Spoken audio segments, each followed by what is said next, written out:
Cuba est entré en état de guerre à partir du 18 janvier et AMNI a également convoqué les principaux organes de défense nationale, passant au plus haut niveau d'alerte. Aujourd'hui, nous allons examiner cela de près. Alors allons-y tout de suite. Selon les rapports de l'agence France-Presse et d'autres médias, les médias officiels cubains ont annoncé que le président Miguel Díaz-Canel a présidé une réunion du Conseil national de défense. Lors de cette réunion, ils ont analysé et approuvé les plans et mesures pour passer à l'état de guerre, laissant entendre qu'ils prennent également en compte la possibilité d'un affrontement militaire avec les États-Unis. En réalité, il ne semble pas que Cuba soit entré en état de guerre ou qu'il ait l'intention de faire la guerre. Actuellement, l'économie cubaine est littéralement au bord de l'effondrement. Ils ont même invoqué l'état de guerre pour gérer la situation, comme vous le savez. Les États-Unis ont attaqué le Venezuela et arrêté le président Maduro, ce que Cuba a perçu comme une menace directe. Pour Cuba, le Venezuela est un rare allié de gauche et un soutien économique. Mais lorsque le président Maduro a été extradé vers les États-Unis en seulement 3 heures, Cuba ne pouvait que le percevoir comme une menace existentielle. Pour Cuba, le Venezuela était un pays fournisseur d'énergie vitale, une véritable bouée de sauvetage. Cette relation ne s'est pas construite en un jour ou deux, mais c'est une structure qui s'est systématiquement consolidée depuis l'époque de l'ancien président Hugo Chavez. Le Venezuela a utilisé sa vaste production de pétrole pour fournir régulièrement du pétrole à Cuba à un prix bien inférieur au cours international. Ce n'était pas qu'une transaction économique, mais un choix stratégique pour préserver une alliance politique essentielle à la survie de l'État cubain. À Cuba, où les pénuries d'électricité et de carburant sont devenues une monnaie courante, l'arrêt de l'approvisionnement en pétrole signifie directement l'arrêt des usines, la paralysie des transports publics et des perturbations dans le fonctionnement des hôpitaux. En 2025, cette dépendance reste évidente. Le Venezuela fournissait en moyenne 26 500 barils de pétrole par jour à Cuba, couvrant ainsi 79 500 barils quotidiens nécessaires. Sans ce volume, Cuba aurait subi un choc énergétique immédiat. En réalité, au moindre problème d'approvisionnement en électricité, des coupures de courant en chaîne touchaient l'ensemble de Cuba, menaçant non seulement la vie quotidienne des citoyens, mais aussi la stabilité du régime. Ce pétrole n'était pas fourni gratuitement. En retour, Cuba a envoyé des milliers de professionnels de santé au Venezuela pour soutenir le système de santé, jouant un rôle clé dans la gestion de l'opinion publique par le gouvernement. Des agents des renseignements et de la sécurité cubains, ainsi que le transfert du savoir-faire cubain en contrôle militaire et information, ont été ajoutés au Venezuela. Cela comprenait des méthodes de gestion des manifestations, des structures de contrôle interne au sein de l'armée et des systèmes de surveillance de l'information, ce qui a constitué un facteur clé permettant au régime de Maduro de se maintenir au pouvoir pendant une longue période. Ainsi, on peut dire que les deux pays entretenèrent une relation symbiotique presque parfaite, chacun compensant les faiblesses de l'autre par ses propres atouts. Le Venezuela assurait sa stabilité avec le pétrole, tandis que Cuba recevait l'énergie vitale. Mais cet équilibre s'est soudainement effondré. Lorsque le Venezuela a disparu presque du jour au lendemain, Cuba n'avait pratiquement aucun moyen de trouver une source d'approvisionnement de remplacement. Avec les sanctions internationales, le manque de devises étrangères et des infrastructures de raffinage obsolètes, il était pratiquement impossible pour Cuba d'importer du pétrole de manière stable depuis d'autres pays. On peut déjà considérer que le système national de Cuba a atteint ses limites. Aujourd'hui, le concept d'utiliser librement l'électricité à Cuba a pratiquement disparu, et on peut dire que c'est la réalité. Les sanctions sévères que les États-Unis maintiennent contre Cuba dépassent le simple niveau de pression diplomatique et entraînent en réalité une paralysie des fonctions de l'État.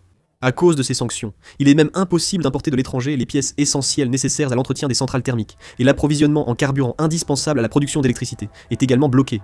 Les installations de production d'électricité sont vieillissantes, mais il n'y a aucun moyen de les réparer. Et comme le carburant n'arrive pas, le pays se retrouve dans une situation où il n'existe tout simplement aucun moyen de produire de l'électricité. La production d'électricité s'effondrant, les répercussions se propagent immédiatement à l'ensemble de la vie quotidienne.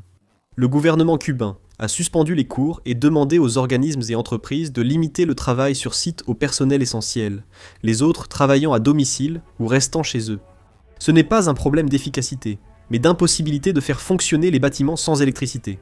Ascenseurs à l'arrêt, pannes informatiques fréquentes, climatisation et éclairage difficiles à maintenir. Actuellement, on dit que les habitants ne reçoivent de l'électricité que pendant un peu plus de 4 heures par jour, et cela, c'est selon les normes de la capitale, la Havane. Plus on s'éloigne de la capitale pour aller en province, plus l'approvisionnement en électricité devient irrégulier. Et dans certaines régions, il n'est pas rare de passer toute une journée sans électricité. La compagnie d'électricité cubaine avertit régulièrement les habitants d'une possible coupure de courant et leur demande de s'y préparer. Cela signifie aussi que les habitants doivent accepter le risque que la nourriture conservée dans le réfrigérateur puisse se gâter, et que l'approvisionnement en eau ainsi que les communications puissent être perturbées. De plus, il y a des facteurs qui aggravent encore la situation. Il est déjà difficile de tenir avec seulement les problèmes énergétiques, mais il faut ajouter à cela une grave pénurie de nourriture et de produits de première nécessité. Sans électricité, la distribution et la conservation des aliments s'effondrent, et les produits de première nécessité, qui dépendaient des importations, n'entrent plus dans le pays à cause du manque de devises étrangères et des sanctions. Au final, l'effondrement de l'électricité, la pénurie de biens et la paralysie administrative se sont produits en même temps, plaçant Cuba dans une phase où l'existence même de l'État est mise à l'épreuve.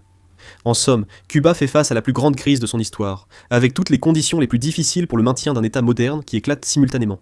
Pour surmonter la situation, il renforce la cohésion interne via la guerre populaire.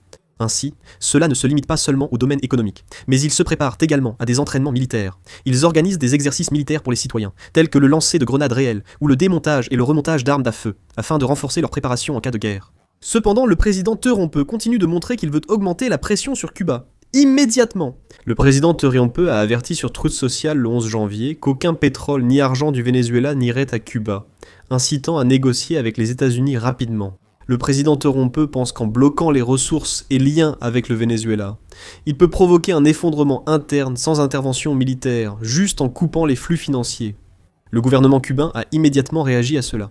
Le président cubain Miguel Díaz-Canel a qualifié la pression américaine d'atteinte à la souveraineté et a déclaré qu'il ne céderait pas. Le ministre des Affaires étrangères, Bruno Rodríguez, a déclaré que Cuba résisterait à la pression des États-Unis et défend son droit à importer du carburant.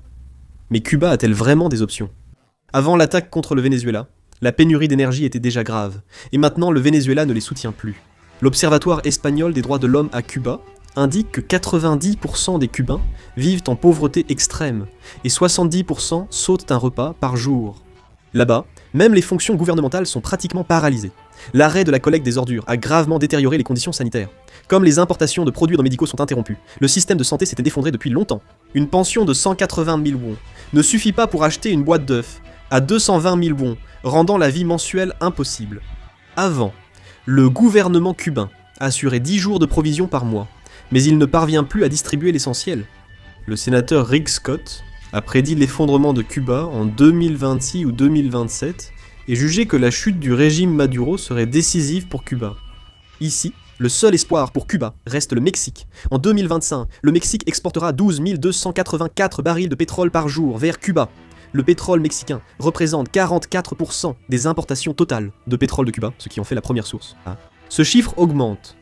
Claudia Sheinbaum, présidente du Mexique, a assuré que les exportations vers Cuba respectaient le cadre légal d'un État souverain. Pour Cuba, le Mexique est comme une bouée de sauvetage. Mais le problème, c'est que les États-Unis visent aussi le Mexique.